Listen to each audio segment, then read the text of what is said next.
Hello, everybody, and welcome to the next segment of the series Leading Towards Diversity, Equity, and Inclusion. My name is Beth Fisher Yoshida, and I am the Academic Director of the Negotiation and Conflict Resolution Program in the School of Professional Studies at Columbia University.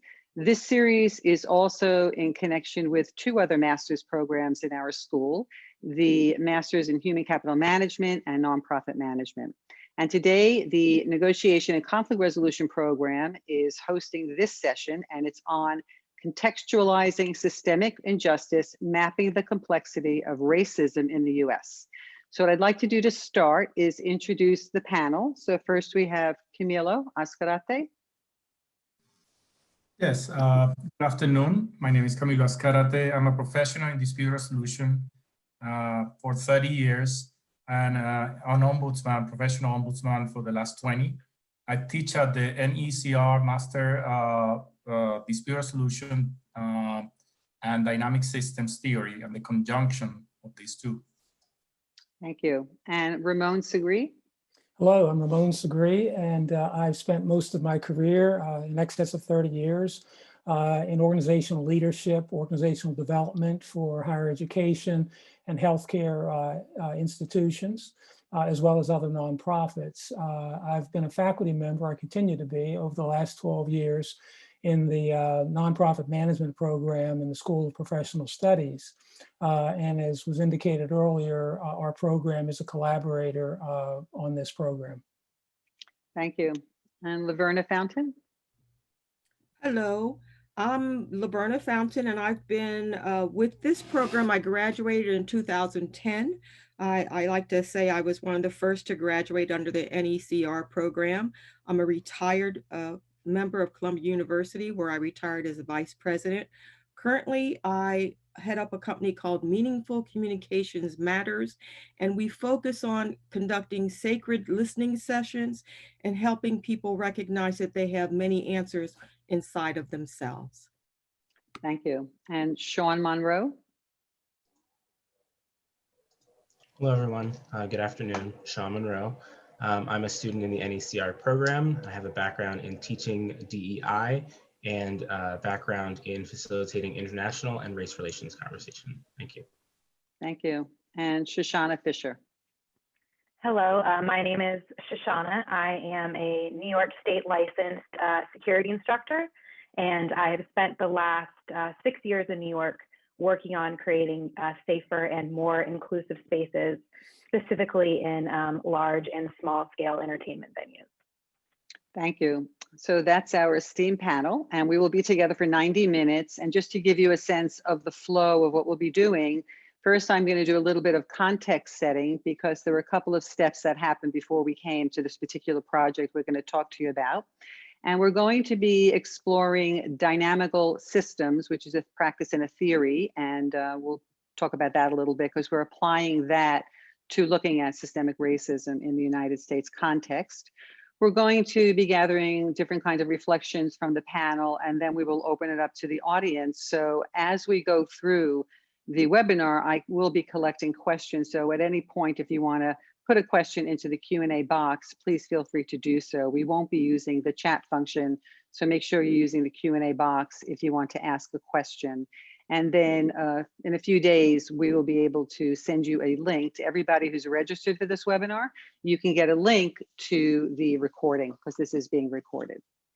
So also to show you what we have here, this is a list of all of the programs in the series. And you can see that we've already had 2. And here we are in the December one. And then we have a couple of more coming up. So again, you will have this when you get the recording, and then you'll be able to tune in later on. Okay, so before we get to that, I just want to give a little bit of context here. And so in May, this past May, which seems like a very long time ago, in 2020, we were all affected by the murder of George Floyd. And we, the NECR program, felt like we had to do something, just like many people felt like they had to do something. What is it we could do? And so we weren't sure. We didn't want to do something superficial. We want to do something meaningful, but we were also devastated we didn't know. So we said, you know, let's turn to our community. And so that's what we did. So we opened up in June a weekly Zoom session. I'm sure everybody's familiar with Zoom now.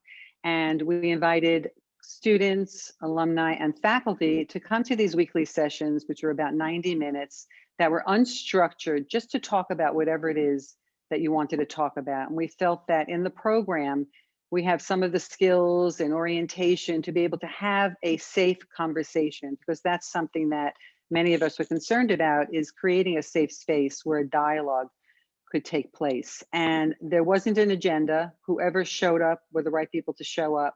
Whatever the topic was, we all discussed that topic. And it was meant as a forum for dialogue and not necessarily a call to action.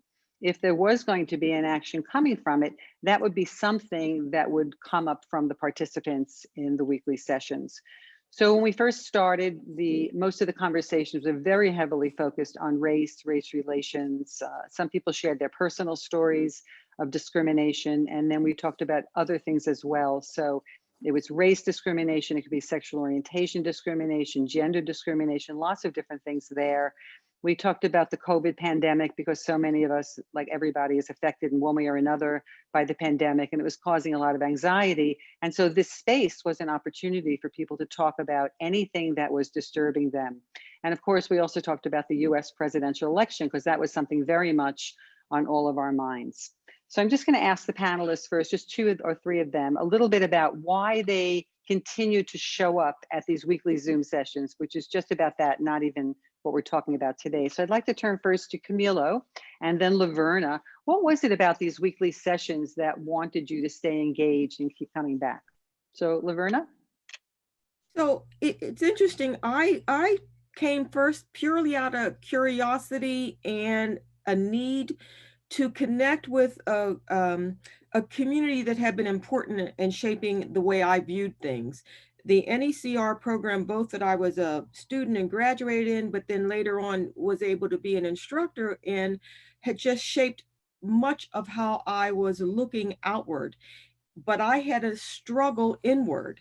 And I spent a lot of time trying to recognize that there are answers inside of me, but I couldn't get past my own chaotic emotions to hear them. And so I needed a safe harbor where I could come and begin to both express some of those anxieties I had, but also where I could safely then kind of navigate and hear from people who I knew would not judge me, but would also share their viewpoints, many of which I may not agree with, but we could explore together the time we were in. I was pretty much shaken to my foundation, and I needed help coming back out of that. Thank you. And Camilo, what was it about those weekly sessions that kept you coming back? Well, I have to say I was also curious at the beginning. I wanted to know what was going to happen, but it was, of course, a time of frustration and anger, and I wanted to listen all people's opinion. I also wanted to share my personal story. I grew up in a situation in Colombia in the 80s where things seem to be falling apart for everyone. We have a lot of violence and a lot of drug trafficking, all what's going on around us. And of course, I'm a US citizen naturalized, and it was very painful, I have to confess, to see the US following the same dynamics that I grew up with and things that I thought I have left in the past. So I also wanted to share my experience as an immigrant with some of the policing techniques, some of the techniques used by the police in the US, and contrast them with others in other countries, not just Colombia, but many other countries, which I, to be frank, for many decades found a little bit too aggressive and unnecessarily so. And I was wondering, what was the history behind that? Why is it that these practices became so common and widespread? I wanted to understand that as well. Thank you. So we kept having these discussions. You heard a little bit about why some people engage in the conversations. And then we kept talking about race and trying to understand police dynamics and protests and Black Lives Matter and lots of other movements. And we realized that in order to really understand what's happening today, we had to figure out, like, where did this come from? Where did it start? What were the historical roots and how do we trace that back? And so one of the methodologies that we use in the program is called dynamical systems. And we thought, we use this in our research, we use this in our practice, we use this in our field work. What if we use this to explore historical racism in the US to understand where it came from? Because one of the premises, as you'll see afterwards, as we explore a little bit about dynamical systems and share some maps with you, is that we have to understand the system in order to design an intervention. We couldn't just act and react. We have to figure out what's a smart way of acting to minimize unintended consequences. And so we also formed with students a working group that started to meet every week. And we were wondering, though, should this be a student-led initiative? Should it be a faculty-led initiative, alumni-led initiative? We weren't quite sure. So it's kind of like everybody leading the initiative together. And why dynamical systems? As I mentioned, because it has a systemic way of unpacking something that's very complex. You can deconstruct and really start to understand the dynamics in the system, how all the different elements relate to each other and not just one isolated element, because it's not in isolation, it happens together. So now I just want to turn to a few other members of our panel to ask about their involvement, what attracted them to this project, not knowing very much about it in advance, and what kept them engaged and how do they get involved. So first I'll turn to Sean, then Shoshana, and then Ramon. So Sean, can you share with us a little bit about what attracted you to being involved in this project? Yeah, absolutely. So with my last employer, we started doing a lot of anti-racism work, and I knew how hard and challenging that was, especially in an educational institution. We could see a lot of how the deep roots could take place and how they could manifest and affect the students. And so I got involved because I want to do the challenging work. And so a part of this and part of the mapping was that it allows us to see where all of these different points are throughout history, and where these different actions throughout history have settled into where we are today. And it gives people an idea of, contextualizing things so that we can continue to move forward. Because without that context, it's pretty easy to drown in all of the history and all of the different things that have affected us throughout time that can lead to where we are now. So it's all of those different aspects that have really given me the drive to continue doing this. Thank you. Shoshana? I think that a lot of students in the NECR program that desire to be practitioners of conflict resolution were wondering, what is our role in this conflict moving forward as students and as people that are studying, in many ways, how to make the world a better place. So that's certainly what drew me to the conversation. And I think what kind of kept me here and is very interesting and very helpful is, understanding that history is nonlinear, and being able to visualize, which I think everyone on this call will see in a second, how what has happened in the past is directly linked to the present and affects the future. Thank you. And Ramon? Well, when Beth contacted me and asked me to participate, I really had to pinch myself because I thought in some respects I was dreaming, or this was so ready-made for me. And I say that because of my lived experiences, and also like you and the rest of the country, if not world, have been challenged with processing these complexities.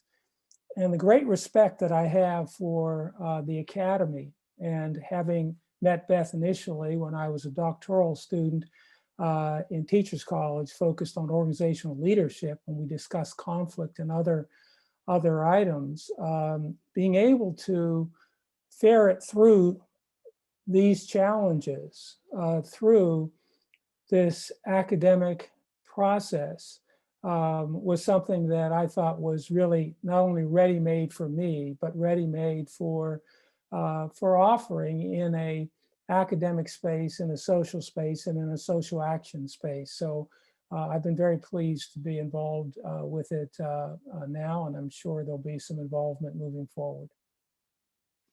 Thank you so much. So as the next step, I'm going to turn to Camilo, who will be taking us through a little bit about what dynamical systems is. And if you are confused about it, or if you think that, wait, this is really complex, yes. And it's something that we've been working on for many years. So we don't propose mastery after this webinar, but at least you'll have enough of an understanding to see what we're working with. So Camilo? Thank you, Beth. I remember the first time that I read about dynamical systems theory, and pinching myself also about the potential of this methodology, because as dispute resolution professionals, I think we have been trained in a way of looking at the conflict and reality in general that is quite linear, and of course it works at certain level of complexity, but we also know that higher levels of complexity don't seem to be amenable to the kind of linear thinking that we use normally in our daily profession. So this methodology was specifically designed and thought out by researchers like Peter Coleman and others, Robin Balacher, etc. And they have been working really hard in the last 15, 20 years to provide us with these tools. So the tools, of course, are not original from dispute resolution. They're taken from mathematics and biology and ecology and other areas that look at complex phenomena. But it fits really well when you are in front of a complex phenomena, a conflict that seems to be always resisting resolution. And this protractedness is the sign that you need to use a different methodology to approach it. So the basic assumption of this methodology is that complex phenomena do not have simple solutions. They are created and self-created pretty much by the dynamics, the interactions between elements at different levels of reality. What happens at the level of institutions, at the level of culture, at the level of psychology of individuals, all this is working at the same time, interacting with each other, reinforcing or inhibiting each other. And this happens over long periods of time. And that's why it's dynamical. So we need to actually approach a reality such as systemic racism in this way. So the objective is to identify what are these dynamics? What can we identify as being the key dynamics that are pushing and keeping the system in place? In this case, what is keeping systemic racism in the US in place despite decades and decades of attempting and trying to actually nudge it? Why is it that we always, that the system tends to go back to a place of systemic injustice? So, and then once we do that, we find ways to engage, learn, and adapt, and adapt our engagement and learn from the system over time. So this is a practice that is over time. You reiterate it. It's not you enter, you fix the problem, and then you leave. Is you keep on working on the problem until you reach a point that is better. Now, the actual practice, I won't get exactly what they are. I just described them there. The how include enhancing our systemic wisdom, complicating to simplifying, which means we need to understand the system in its complexity before we can take the fruits of actually simplifying and understanding the core dynamics that are keeping the system in place. Also to uncover latent dynamics that have been building up, that are built up over time as well. And these are alternative states of that system that create possibilities, both positive or negative, for change in that system. We also identify ways in which we can influence that system and engage that system and change it all the time in a dynamic way, because the good news about dynamical systems is they are, even though they resist change, they are also open to change because they're in a continued dynamic.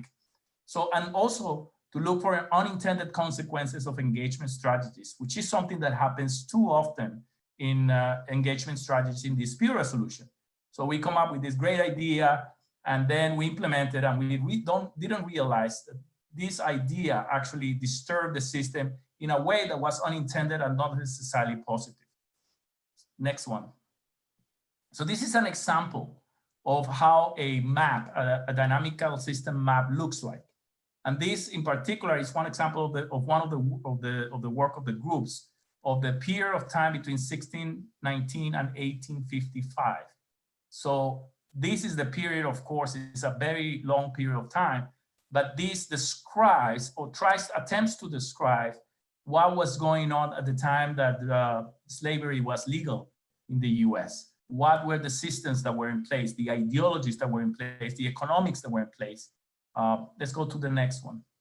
This is another example, a little bit more complex. I have worked more on it this weekend, which shows, I know this is not clear, it's not easy to see, but it shows some of the feedback loops that kept the system during this historical period, and how the economy and the politics were supporting each other, you know, in the South, how the slave economy and how the markets in abroad in the UK and in the North actually kept this system for a long time. How, you know, technological advances like the cotton gin actually sparked a growth in markets, and the growth in markets increased the level of profits in this in cotton.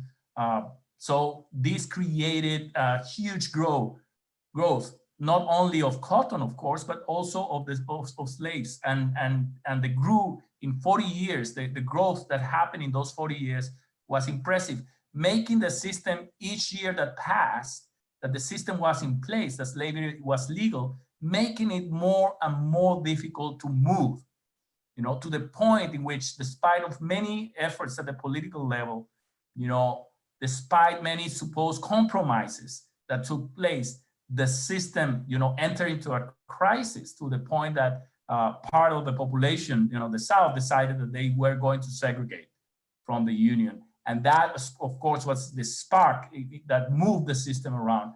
Now, it is also important to understand that they were all the things going on at the same time, which were, you know, the people who were actually fighting for abolitionists, doing abolitionist activism. So abolitionists were actually trying, and you see the red arrows that go here from the abolitionist activism on the right side, on the lower right side in blue. You know, they were trying to influence the system. They were trying to make, you know, slavery legal and so on. But it was a very limited influence over a very big system, you know, with many stakeholders, both within the US and outside of the US.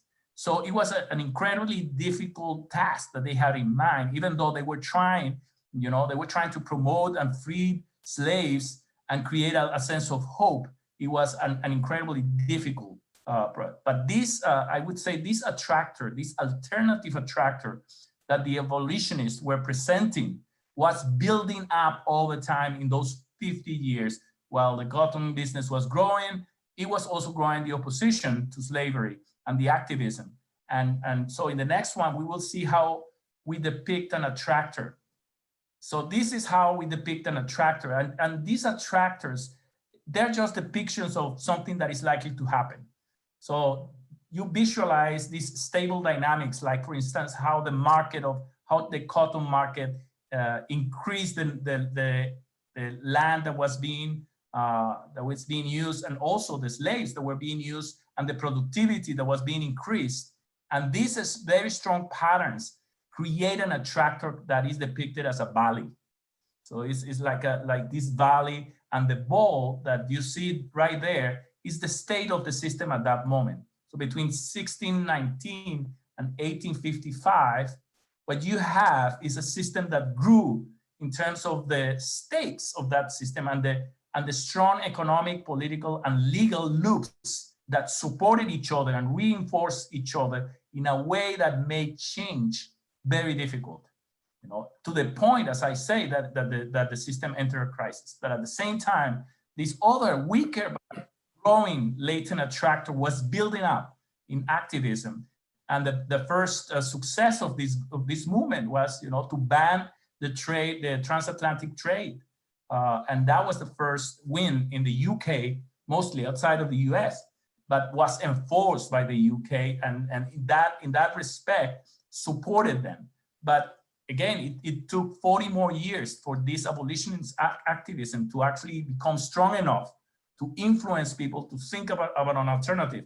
And of course, in this case, historically, it took a civil war for the system to actually be shaken enough to create, to go to the illegality of slave owning. And that is the point in which the system entered a new, let's say, stage. But as we will see in the next one, you know, this is a map of systemic racism between 1855 and 1945. As we will see, many of the structures that were there before, certainly the economic structures were there, and many of the political structures remain. So the changes that could have been expected were not as strong as could have been wished, and the system reacted during the Reconstruction to the point that, you know, they put in place the Jim Crow laws that were having the same impact or a very similar impact in reality than the previous situation. So the system adjusted, the economic and political elements adjusted themselves in such a way to remain and keep systemic injustice and keep systemic racism in place. You know, despite the fact that the element of legality of slave owning was out of the picture right now. So this is an example of the kind of work that dynamical systems can provide to the analysis of this kind of phenomena, including systemic racism. And we're working, you know, with the group towards each one of these steps. We're going to continue mapping each one of these historical events.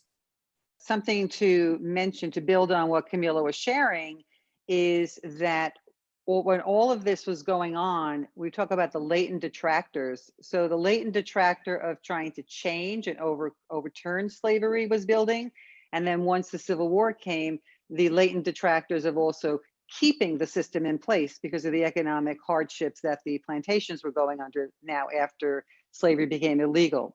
So I just want to open it back up to our panel now and to continue discussing some of this here.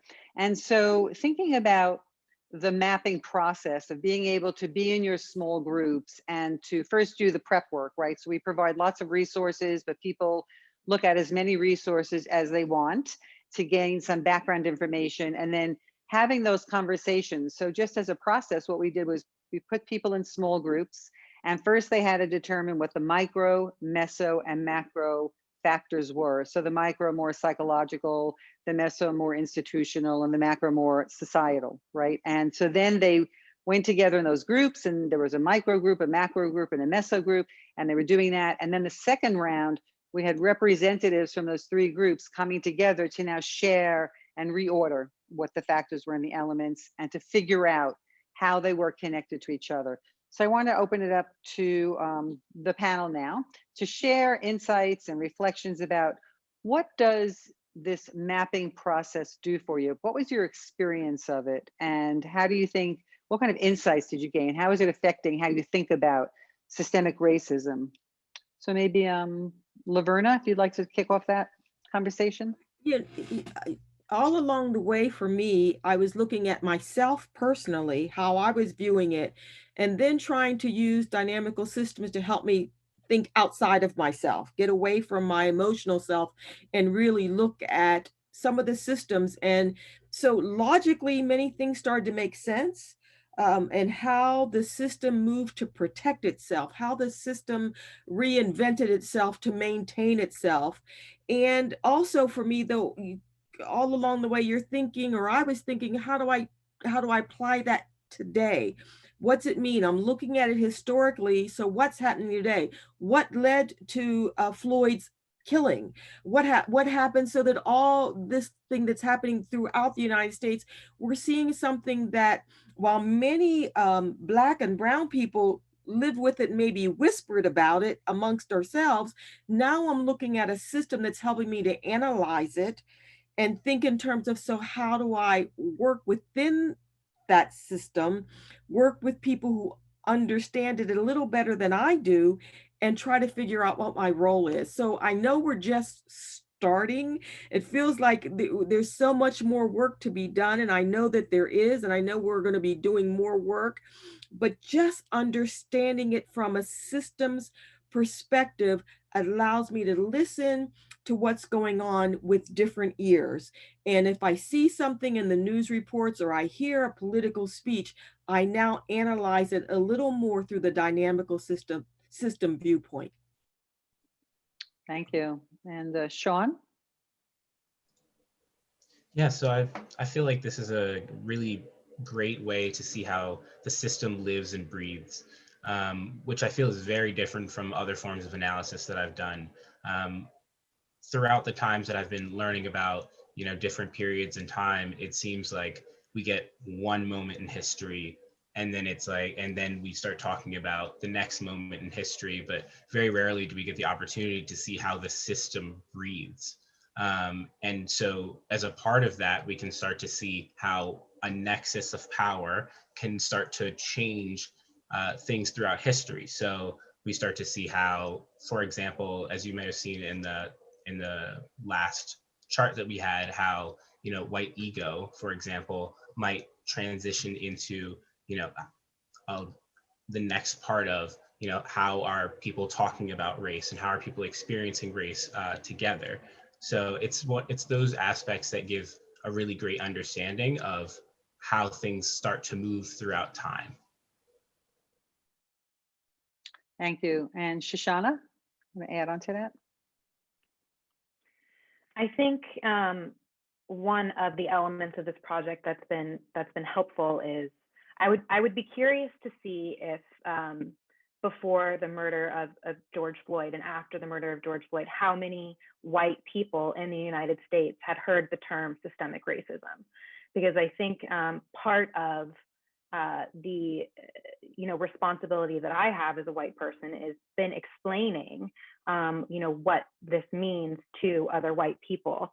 And using dynamical systems theory has really helped to illustrate the role white people play as gatekeepers still in equity in the United States. So. Thank you. And Ramon, some reflections? Yeah, my strong interest has been in adult education, adult learning. And with respect to those domains, we study how adult learning leads to and can lead to social action. And so when I look at this process that we're going through, this dynamical systems process, it's not a singular observational and reflective process as such. It has an academic foundation that's rooted in academic theory and research, and is a true marriage of mathematical and social sciences. It's reminding me of the contribution of social action theory, research, and training that was applied to the civil rights movement. And I think that we can use this in springboarding action moving forward. So for example, in the adult education domain of social action, we know the social activist, researcher, and social justice trainer, Miles Horton, who in 1932 founded the Highlander Folk School in Tennessee for research, training, and activism. And now it continues today as the Highlander Research and Education Center. And I want to bring this home for us. When we think of the names Rosa Parks, Martin Luther King Jr., Ralph Abernathy, and John Lewis, they were among persons trained at the Highlander Folk School. And it's where workshops were held for the Montgomery bus boycott in 1955, and the citizenship schools, as well as the founding of SNCC, the Student Nonviolent Coordinating Committee. What I'm trying to stress here is the academic foundation and rooting in social action, in adult learning, adult education, and social action that is a springboard, but also helps with tremendous legitimacy. So I think this is an example of how academic theory, research, and application can be a contributor to response and change, more specifically to social action. Great. Yeah, thank you for bringing up Highlander. I remember I had a professor who had worked with Miles and some other people there too. Paulo Freire was there and some other people. Yes. Camilo, so some reflections from you, having worked with the DST and now working with it on this particular subject matter. What are some reflections you may have? Well, my main reflection was how much I gained from the historical readings that were prepared for this subject. So it is important to actually educate ourselves on this matter. I like history, I love history, I know a bit of it, but I was not familiar with the history of this specific topic. And I was blown away. I was truly impressed by, you know, everything that was going on and how this created such a strong system that resisted and still resists change. So I think from my perspective is I believe DST is perfectly located to approach this subject scientifically, as Ramon was saying. And of course, what we're trying to do here is an initial exercise, maybe a dress rehearsal of something that will require so much more hours of work.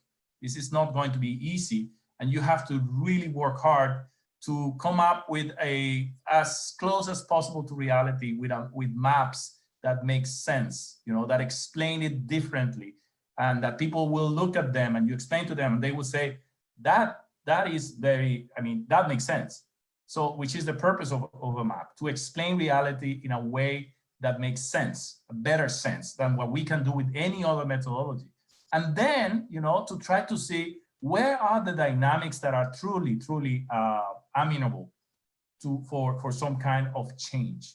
But unfortunately, if we don't do the hard work of going through the complexity analysis, we will not get the rewards on the other side. You know, so this system requires a lot of sweating the complexity and not getting overwhelmed by the maps, but working on them and distilling them and learning to hear them and see them evolve over time until you can actually get at some points that may be impressive. We don't know if they're going to be, you know, changes that are paradigmatic changes or not. But this kind of exercise would require much more work. What we're doing here is an example of, let's say, a dress rehearsal, as I said, of the real thing. Yeah, so some people may be wondering why we chose the time periods that we chose. So we figured, well, we looked at the 400 years and we're still looking, we're in the middle of it. We started when we did because of the 1619 project that came out and those wonderful podcasts and so informative. And we also did a very large chunk at the beginning because we weren't sure about the availability of resources that we could find that would give us information about that large period of time. But we have at least 2 more sessions planned, and the next chunk is around the civil rights movement. And then the 4th chunk will be around what's happening today, because you can start to see, even in the 2 periods that we did, the linkages about the backlash, right? Those are the unintended consequences, or what happens when the system is resilient and it pushes back, because systems self-organize. But if you don't have enough of that shift, then it goes back to what it is. So I wanted to also ask the panelists to reflect on not only the product that we have, but also the process. It's the process of preparing. It's the process of, what about the conversations you're having in your groups? What are some of the things that come up for you? How do you make decisions about what goes on the map, what doesn't go on the map, what level? Just maybe some reflections, because it's a messy process. So the map may look like, wow, but it's a messy process to get there. So who would like to comment on the process? Anybody can say, okay, Laverna? Yeah, I'll do it. I think the process is actually reflected in the maps. The maps look very chaotic. The process is very chaotic. But I would also say the process is rewarding in that the people who are engaged have a worldview. So while we're looking at what's going on in the United States, when you think of someone like Camilo who is helping to shape it, that other voice is so important. And also to be able to think about, what does this say about other entities. While we're looking at Black racism, we know that you could use the same process and look at many, many other groups.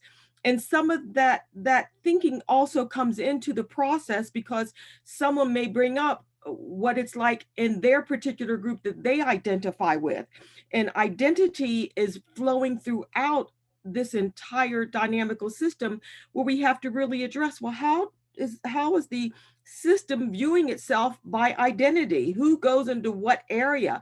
And to even think in terms of, so is that a micro issue or a meso issue or a macro, or is it all three? And so, yeah, the maps actually reflect the chaoticness of it all. And yet there's something about it that is both rewarding and informs what's happening today. Who else would like to contribute to that? I think I'll jump in. I think that Camilla did an excellent job of talking about the DST process, and a word is continuous. And I want to say that the challenges that are being faced by people of color, as well as our society today, are definitely a part of a continuous and interlocking dynamic that involves elements and influences of past and present individuals, cultures, and structures. And I want to stress that because that goes to the DST, which is basically the micro being individuals, meso being cultural, and the macro being structural. And I think it really helps. And when I think about disenfranchisement and repression and the complexities associated with that, I think this is absolutely helping me, and I think will help us and others as this moves forward to help to begin to process as well as understand the complexities of disenfranchisement and repression. Thank you. Somebody else want to comment on the process? Yeah, I'll jump in. I think the process is absolutely beautiful to be a part of. Like Laverna was saying, not only are we bringing our own worldviews, we're bringing context, we're bringing, we're getting to interact with the material in a very different way. And doing that with others is really, really rewarding to do. And I'm starting to see a lot of the ways that while we started from slavery and how these systems have grown over time, it's also really powerful to see how these systems have started to build and affect other groups of people. So I feel like in examining these different pieces together, we're also getting the context that we need to break down the systems together, because this is affecting everyone at this point, a lot of times in different ways, but doing this together is the only way to really go about it. So I'm thinking that as we're talking about this, and we've been working on this, and Ramon, you were saying that it's based in the academy, and then Camila was talking about it as well with the deep theory and everybody's experiences of it, that it facilitates difficult conversations, right? Because if you're sitting there with all of your feelings and your thoughts about things, and it's very easy to get caught up in the emotional part of it without seeing clearly. And then sometimes what happens is then we start arguing about it or getting very positional that we're correct, you're not correct, and so on. And so what this does is it takes that away a little bit and provides a process, right? It provides a process of deconstructing the different things. It doesn't mean we don't get emotional. It doesn't mean that we don't feel what we're doing. I think that all the way through, and when I see the maps and I see the process and I'm part of that process and the preparation for it, it's very deeply disturbing. And it's deeply, it develops a deeper level of consciousness. I've been aware, but I almost feel like I've been sleeping to the level of awareness I have now about what's going on. And seeing the threads, it just makes me just hold my head sometimes saying, oh my God, I can't believe that this is what it is. And seeing very specifically the roots. So it really is a tool for a process to have these difficult encounters. So the next two sections we are going to be talking about civil rights and today, but I'm just curious then, has anything come up for any of you in terms of some ideas you might have for, oh, wow, I think there might be an opportunity for an intervention, or is it too early yet to think about that? It's not a must, just asking.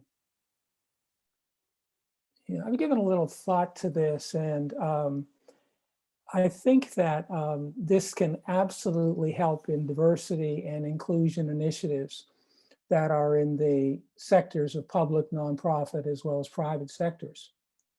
I think it can absolutely help with national policy wonks and organizations. I think it absolutely can, going back to the academy, can help with respect to crossing through academic curricula, and can also give rise to specific majors or minors and even degrees, and definitely for publications and documentaries. Nothing too ambitious. It's like a little bit of everything under the sun. We'll get it all completed by next week. Yeah, there we go. At least by the end of the academic year. Right? I think know- I've been, oh, sorry, I No, think please go I've ahead, been Shoshana. about something equally ambitious, although in a different way.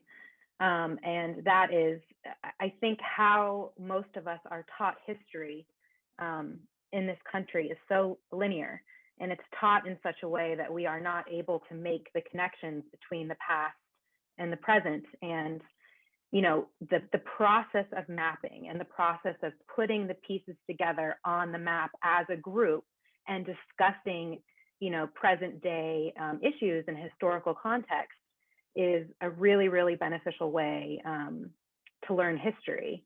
And one of the things that I've seen and have noticed in a different way by mapping this conflict through DSP are the patterns of systemic racism that we see repeat themselves over and over and over again. So we see these periods of progress, and then after the progress, we see, you know, backlash and rage, or we see complacency. So we know that these patterns exist and they are likely to continue. I'm not sure how to intervene, but certainly acknowledging that the patterns are here is important. You know, one of the things that I think about with this is the average person, as they're looking at some of the mega challenges, and Beth, in your words, and maybe getting awake, like, oh my God, I didn't know that this was out here.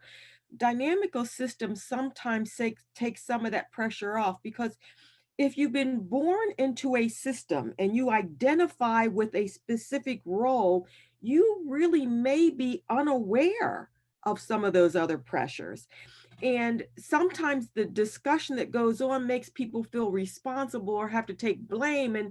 And yet there's a space where I feel like we have to almost have grace for people, because you know, you were in the system, you were born into that, you understood it from a certain perspective, you honestly did not see the other pieces.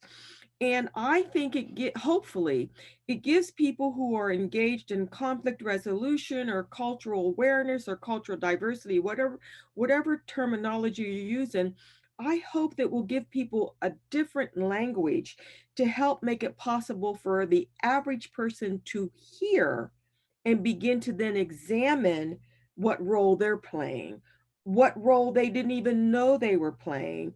And for me, it doesn't mean it's a black-white thing. It's a human thing. And I think dynamical systems takes it out of the space of race sometimes and says, how are we looking at this as a humanity, as an entity, and what do we want for the future? And so I'm hoping that's where it pushes us to more as we start to keep doing this hard work and this chaotic work, that we can step back enough so that the individual doesn't feel all the weight on their own shoulder, but it opens them up to learn a little bit more. I want to follow up on Lavernus, because a lot of the discussions that take place around issues of injustice and racism, they are full of blame and guilt, which, you know, doesn't take you too far. Those are two emotions that people don't want to feel. So naturally people reject it. And with that, they reject the knowledge that may come from the discussion, because I don't want to feel guilty. So I always kept saying, look, you don't need to feel guilty. Just feel responsible for doing something about change, you know, and you don't feel guilty because you were born within that system, in that social or racial background. You just need to understand better where you're standing historically in that system and make a commitment to change it for the better, or try to influence the system as much as you can. So these dynamic systems have this, it creates this view from 30,000 feet, you know, that allows people to look at the system and say, oh yeah, this is what was going on. And of course, there's a lot of work that needs to happen to get a series of map that you can use, maybe talk around. As Ramon said, this could be a very good candidate to actually show it in film or show it in some kind of a TV program, because it really dissects the reality of historical reality of what was going on, why this situation became what it is right now, and what is still there that we don't see because it's so hidden on layers upon layers of history that's still functioning. And we haven't really become aware of that. So that is a great addition to the discussion on injustice in general and racism in particular of DST. DST provides an avenue, a methodology to do something that we couldn't do before. We did not have the way of doing this kind of discussions before. Sean, you wanted to say something?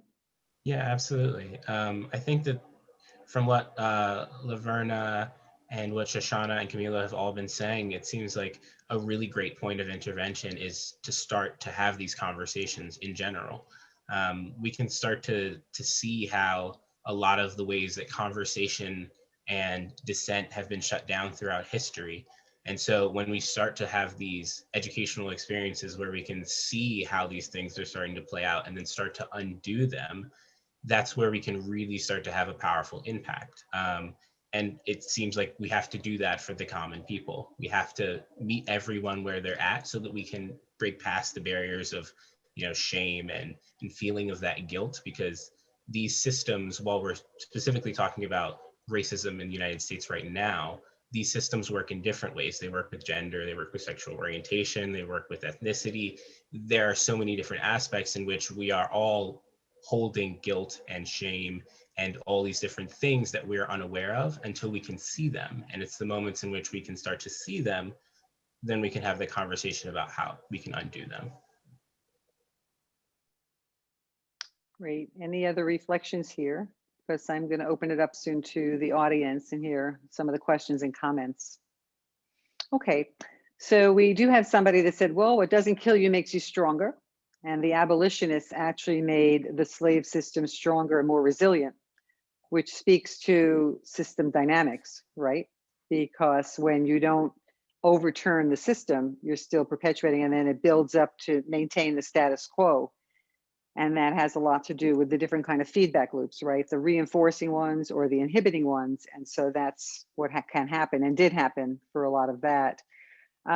This person also asked about what is the role of spontaneous change versus planned change, especially in light of the comments made about the Institute and institutions and so on. So spontaneous, or I would also add what might seem spontaneous, right? Versus planned.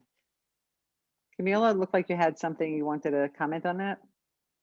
Yeah, so it is very interesting that sometimes we see systems changing overnight, very quickly. Suddenly something that we didn't know was there as an alternative state for the system suddenly became reality.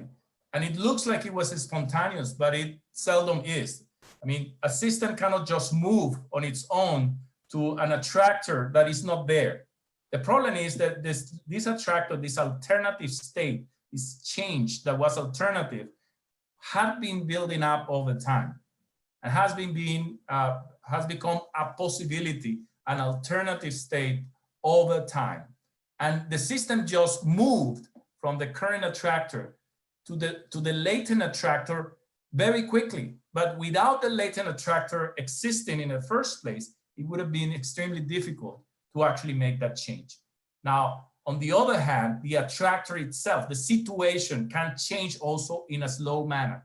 So a situation of racism can improve and become less so. So the attractor becomes less strong, become less wide and less pervasive. But that kind of change, the slow kind of change, of course, is the one that is sustainable. You know, because if you leave the alternative state alive, if the alternative state is still there, when you move to the other one, it can very easily come back to the situation of unfairness, injustice, and racism. You need to work both in creating alternative states and also addressing the current states, the current attractors that are creating the unfairness and the injustice. This was something that became evident when we were doing the mapping of the Reconstruction and Jim Crow periods, right? So you had the Civil War, Reconstruction, big advances made, and then the backlash was so strong with Jim Crow. It was even worse to some people than it was earlier on. So there is that alternative state that's still there. And speaking of some of the complexity, I think this next comment reflects some of what we were getting at in some of the mapping too. It said, this is a great mapping of racism, specifically anti-Black racism, but also racism against Indigenous people in the US, Chinese immigrants, et cetera, which I think, Laverna, you were mentioning some of that. It would be interesting to layer in broader issues of money and power, which is the overlaying issue and is the stickiest of all, even as some of the moneyed classes become more diverse. Financial inequality is becoming more concentrated again, like before the progressive era, but at larger and larger scales. So one of the big aha moments for a lot of us was how strong the economic incentive of slavery was. Does anybody want to comment on the multidisciplines and the complexity there that was mentioned here? Well, we did talk a bit about a huge influencer, and I think that Bridges, or in some respects, describes what it is that you're talking about, and goes to the question, which is the caste structure, caste system that has existed through time and exists today. So that when we do think about how racism and systemic racism has had an influence on specific peoples and by persons, so to speak, or drivers by persons who are not of color. Also within the caste system, and a fear of losing one's place and gaining and holding on to power and gaining power can cross races, gender, et cetera, so that this caste system, and again, one losing and holding, so to speak, one's place, can be a strong influencer of continuing the challenges that we have that are systemic and sometimes episodic or situational. I think what Ramon's saying, it's so interesting because we, as we were looking at it, we talked about how people became very disoriented. There was this massive disorientation that took place. And really, if your role in the specific caste system that you identified with changed, then there was this disorientation that happened along the way. And I hate to say this because it'll probably take the conversation to a place I don't really want to deal with, but I think we saw some of that happen with President Obama.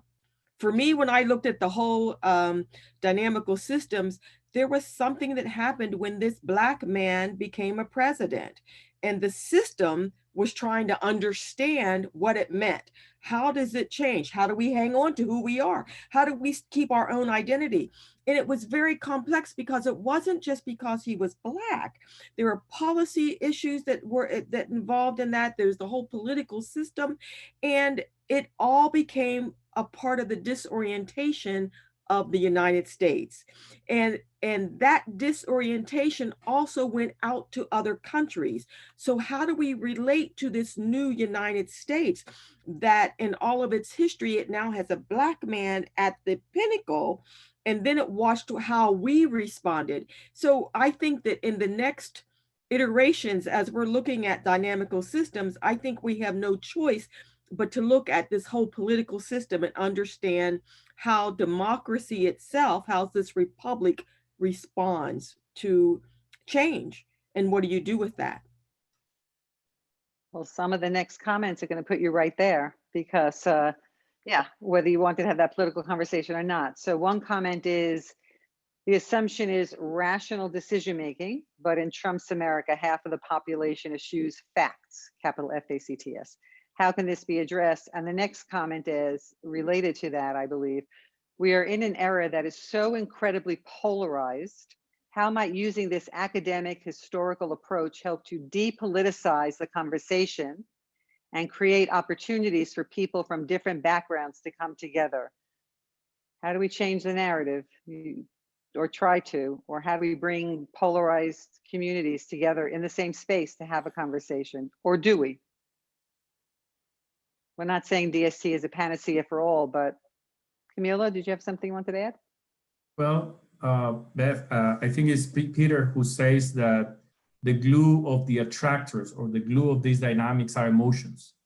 So what keeps many of these dynamics in place are emotions.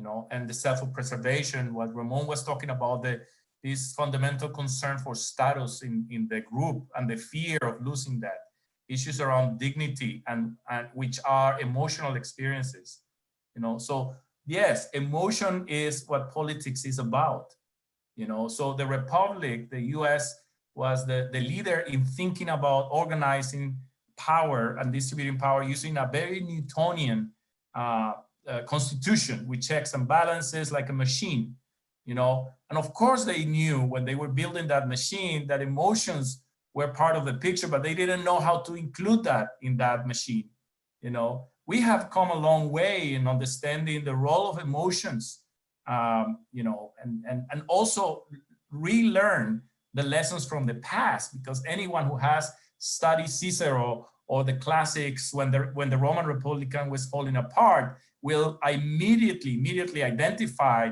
the passions that you're seeing right now in the US in the last 10 years or so as, you know, being a replication of the same dynamics that went on in the original republic, that this republic was, you know, crafted for. It was crafted on that model. So you can say that it suffers the same systemic weakness, which is how do you deal with this level of heightened passion and partidism and polarization? It's a very difficult question because, you know, to resolve it, and academia has to use reason and learning. And that is exactly the thing that is being under attack by passion. People are not using it and they're not respecting other people using it. But dynamic systems, if you could help people engage in a conversation around a table or around a mirror map about the dynamics that were going on historically in the past, you know, just learning about it. I'm sure that it would be very difficult to stay in previews, to stay aloof to the current situation, which is what is this narrative, you know, very limited, narrow, and full of passion that has collapsed like a black hole, has collapsed on itself with a very clear, supposedly very clear narrative of what is going on. What you try to do with dynamic systems theory is to create question marks around it. And when you start working on a map, you have no option but to start creating question marks about your narrative. And that is the way it works.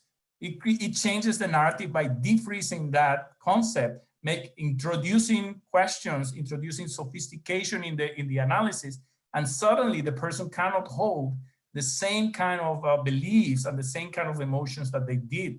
You know, that is the role of education in the human brain. How do you bring this to the people who need that? That's a big logistical challenge that I don't know how to answer.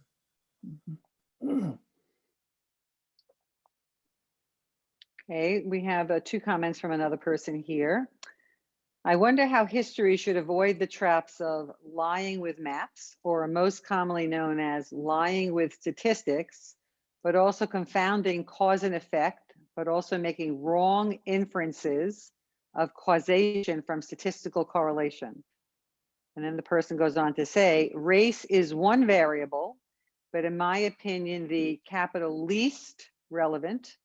There are other salient and relevant explanatory variables which seem to be conveniently ignored. Example, kinship, partisanship, ideological background, immigration status, number of generations of citizenship. How robust and sound is this race-obsessed view of history?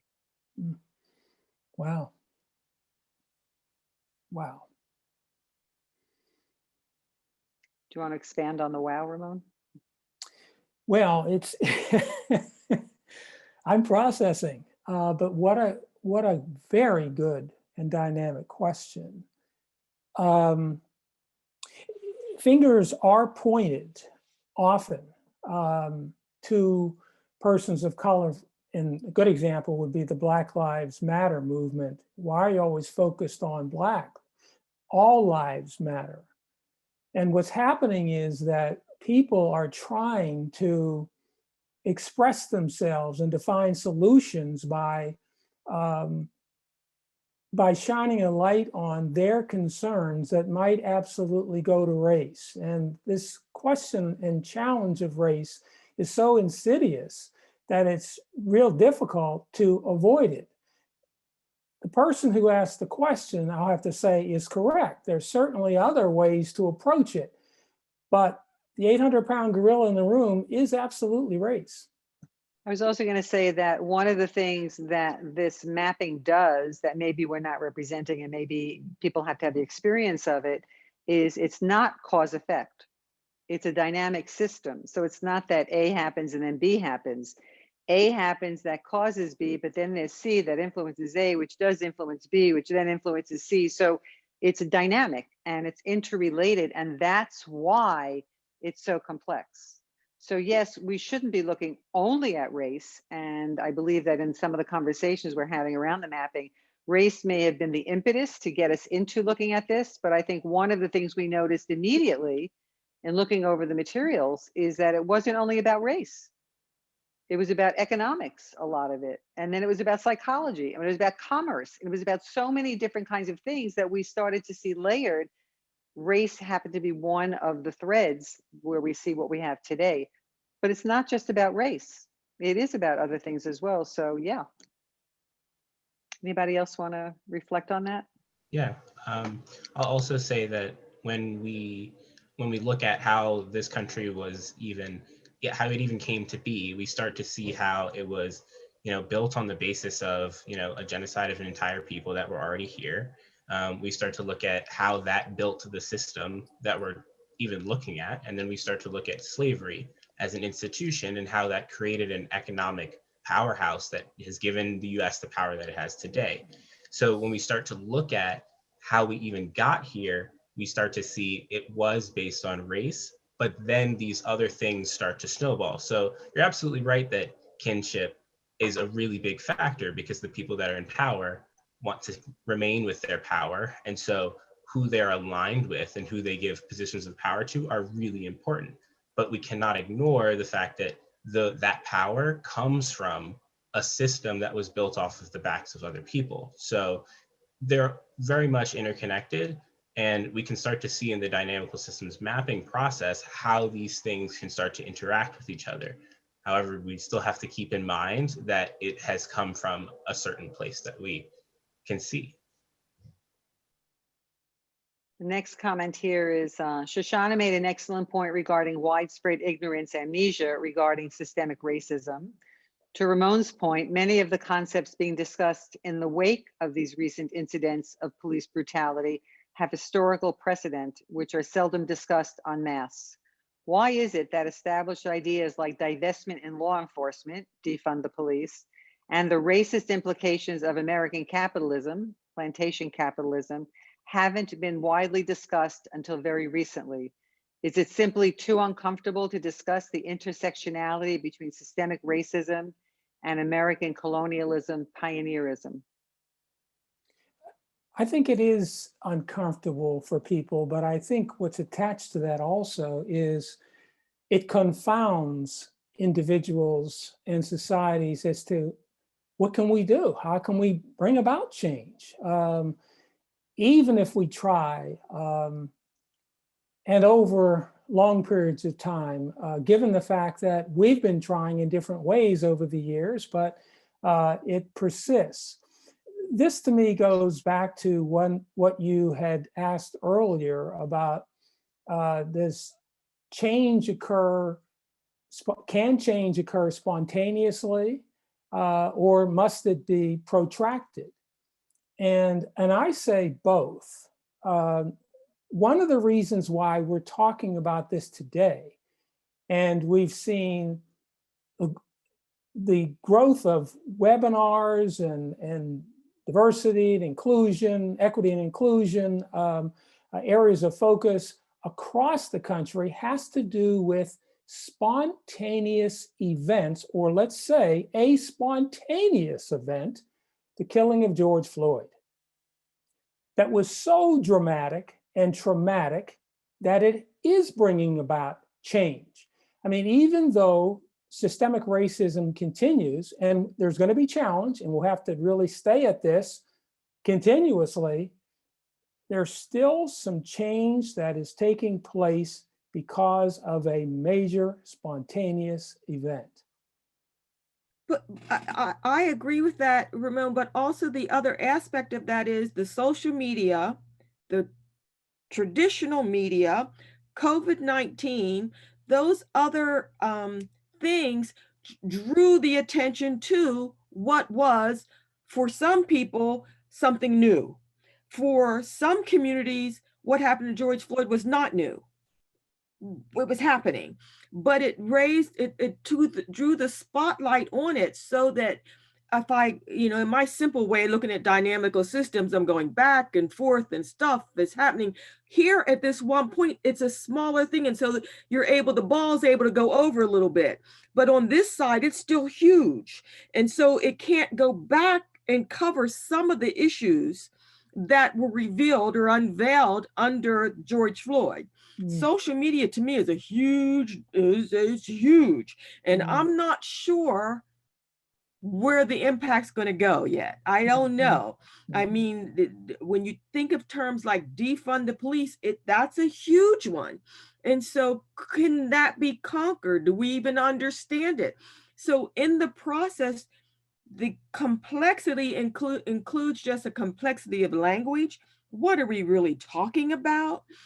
Complexity on our understanding. What are we all seeing at the same time?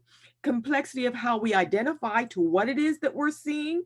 So I think that we are really in the midst of this larger thing happening that is both spontaneous and very dynamical. And I don't know. I'm going to put the great big question mark there. I don't know, and I think time is going to help us learn and understand. Mm-hmm.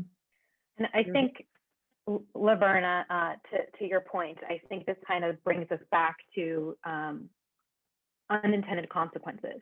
And we see social media as an element, a variable within our map that has allowed in many ways, this awakening for many people that did not realize what systemic racism was.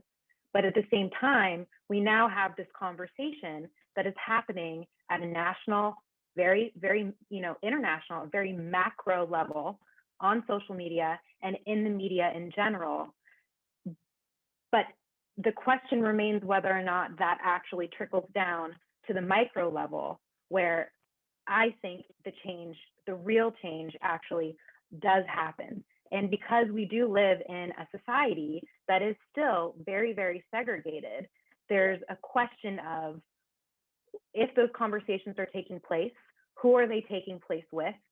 What is the bubble that you have surrounded yourself with? And is it just going to be a mirror of views that you already have?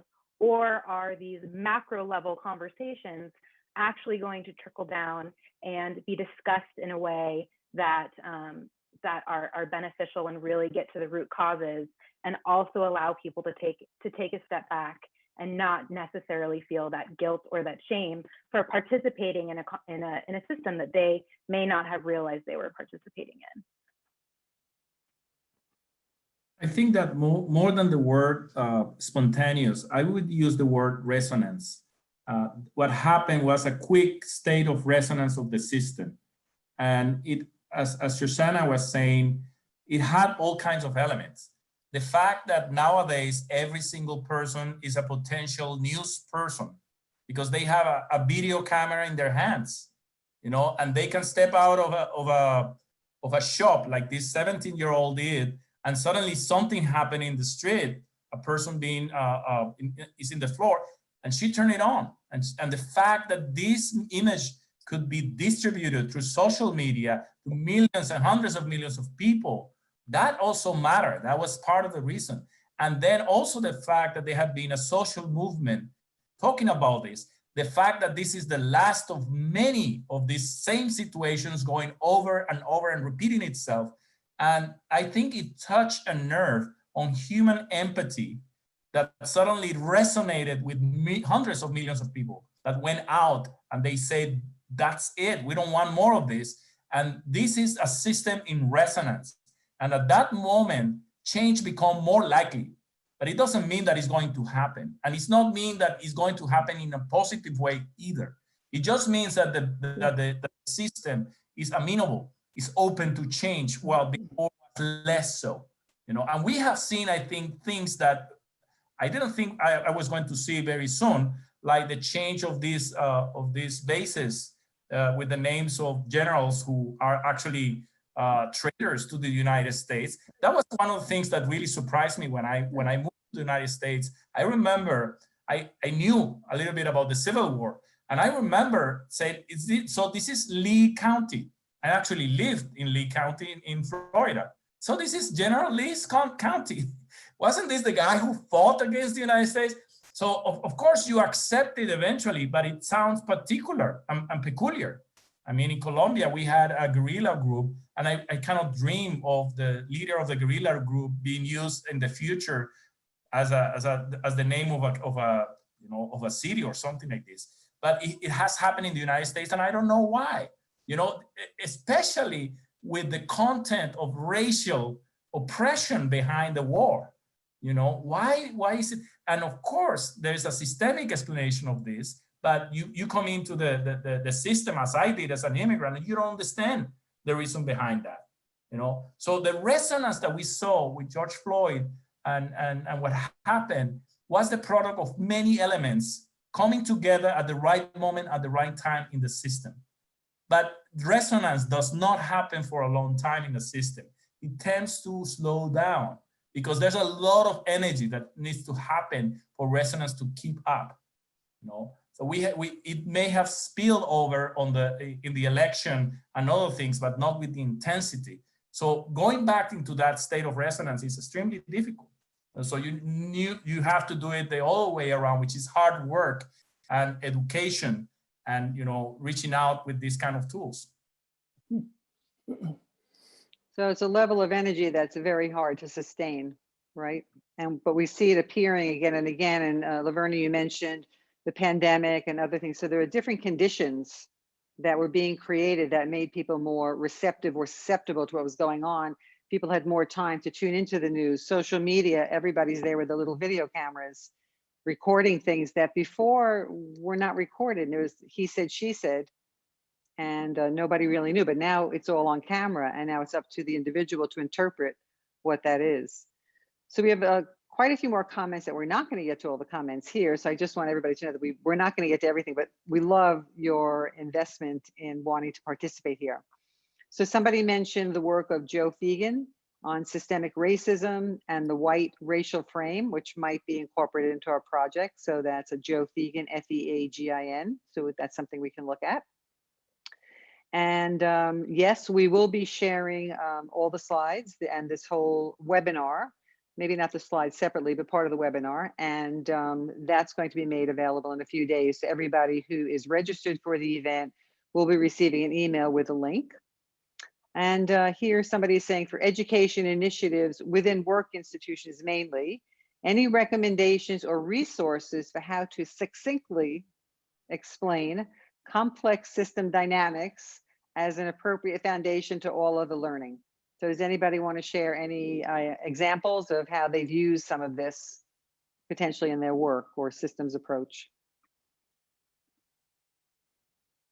I know that I will say that I've used this in communities, and we've even used it in the high school program we did. And you can start very simply by getting any group of people together who are representatives of a system and just asking them to start to identify different factors in their system, and then getting to understand what the relationships are between the different factors. That's as simple as you can get. So if you're in an organizational context and you're working with a team, you can talk about with the team, what is it that helps them work well and what gets in the way of them working better.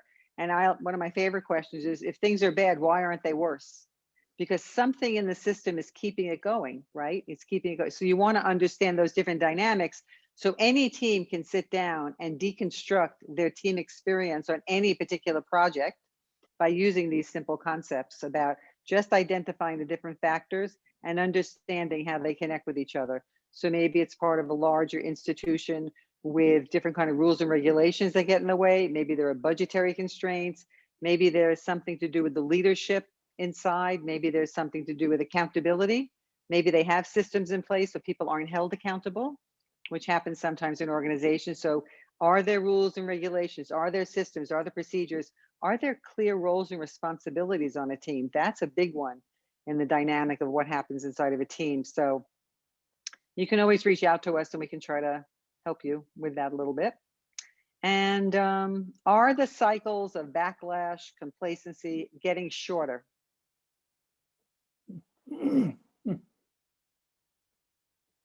Shorter as compared to what?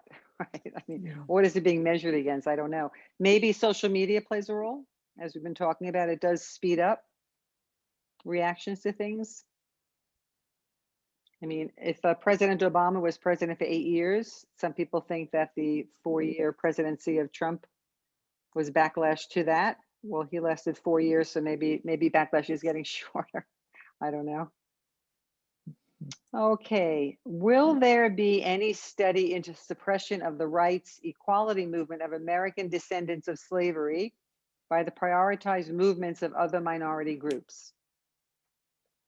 So will there be any study into the suppression of the rights or equality movement of American descendants of slavery by the prioritized movements of other minority groups? Sounds like there's a point of view there. I'm wondering on the part, prioritized movements of other minority groups. Who's prioritizing them and which groups to be prioritized? I'm not sure that's a clear question. We can move on. I think that historically, we can say that the wave of immigrants have been treated as minority when they entered the United States. It happened in the 19th century, you know, with those coming from Ireland. And it happened afterwards with all people coming from Europe. And it has happened with the Latin American influx since the 60s. And so they have been treated as minority and many times very harshly so. Unfortunately, there's one immigrant group that didn't come voluntary and that were oppressed for so long, for centuries, in these very oppressive dynamics that, you know, were the targets of the original, you know, oppression that then was later used for many immigrants. So that is, from my perspective, a problem of a higher level of magnitude. You know, when you have gone through hundreds of years of being the property of all people and all the oppression and all the vicious, passive and aggressive violence that was instituted in this system for it to work, so it's a level of problematic, a depthness of trauma and a depthness of you know, aggression that is not paralleled even by these immigrant groups who have been mistreated historically. I think we have time for one more question here, and then we can bring our closing remarks. We have a group that is having conversations already from a grassroots level. How can we help to facilitate and encourage more groups like this so that we can create the critical mass of small steps necessary to make the change actually happen? I know, Laverna, not to put you on the spot, but I know that you were doing other kinds of listening activities and things. If you want to just comment on some of that, maybe. I do what I call sacred listening sessions, and I've done many of them now, and I continue to do them. I do believe that the answer's in the room. And so when you bring people together and you're able to introduce some of the concepts, but also hear, because you have to hear people in order to share with people. You have to hear where people are at and then share with them. And so I think that it will happen. I think there's enough will that people are trying to be fed and trying to understand. So I do think it will happen, but I don't think it's going to happen quickly. I think it's little by little. And I know, Sean, you've been doing work like this. So what do you think about using some of this in small groups, or any recommendations? Yeah, absolutely. I think that there's many great ways to have conversation. I think one of the most important parts of having conversation is to spread the conversation. Having conversations within small groups is really important for diving deeper into, the experiences of others and starting to look at a lot of different factors that play into how we all experience life in the United States right now. But I think that having more trained facilitators is going to be key in the future to helping others to have these conversations. So I think that, funding of facilitators and dialogue practitioners is going to be really important, but I think we also need to expand the conversations, particularly to our families, because it's one thing to have a dialogue with people that, want to have these conversations, but sometimes reaching out to those family members and having these hard conversations can a lot of times break the cycles. Thank you. So I'm just going to open it up now for the panel to have closing remarks.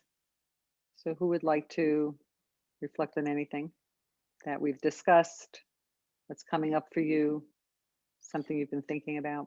Beth, something that's in my mind has been triggered by that last question. When I think about the so-called caste system, but we also take a look at where we're going to be in this country in 30, 50, 70, or 100 years, the country is browning so that the majority will change. We need to be thinking about what's going to be happening in the future. Are we going to be potentially moving toward a post-apartheid system where the country is run by people of color, but absolutely controlled by the Afrikaners who have the wealth? There's a book that was recently published, and maybe folks are aware of it, Black Futures, which was published December 1, a 500-page archive collective of memory and testimony.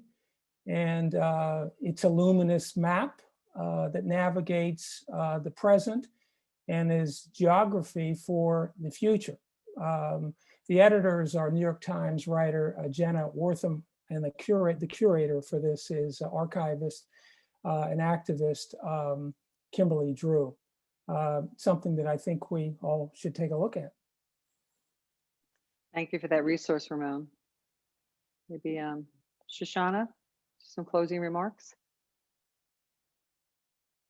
I think as we talk about spheres of influence and how change happens on a micro individual level, I have to say that I have felt very lucky to have been a part of the program during this time and to be able to participate in the conversations that we have been able to participate in since George Floyd and Breonna Taylor.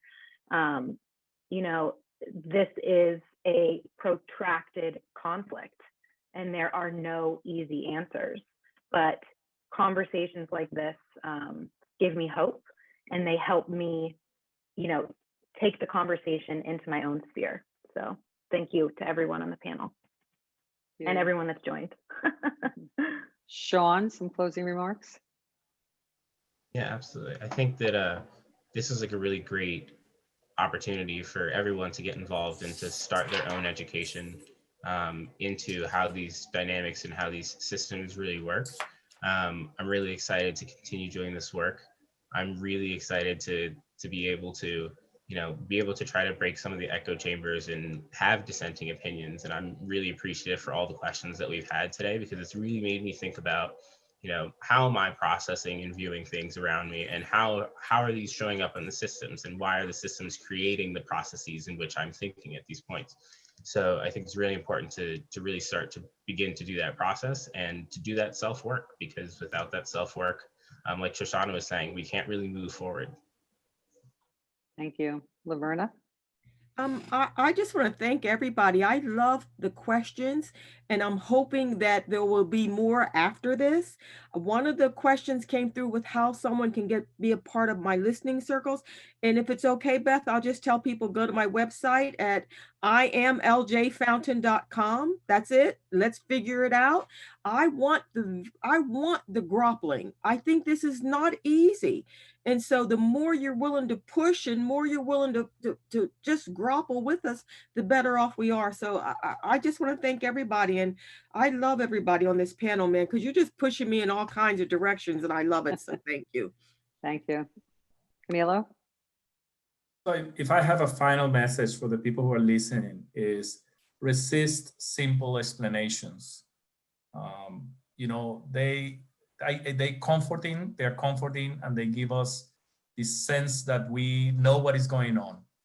But we have to, especially in academia, to take responsibility for our own growth and learning, and also to help others work that I have in this experience, learn and grow a lot by just looking at this situation with this dynamic systems approach. I knew it was going to be powerful, but I didn't know how much impact it was going to have. So resist simple answers, because those simple answers are extremely dangerous, for ourselves and for other people. Try to look at the situation, try to take some distance, and try to use the tools that exist out there to actually educate ourselves on these issues and many others. So I just want to thank the whole panel. This has been great. I know this is just the middle or the beginning of our process, many more iterations. If anybody else is interested in learning more, please contact us at the Negotiation and Conflict Resolution Program at Columbia University. Thank you all for joining us and for pushing us with the questions that you're asking, and continue to push us.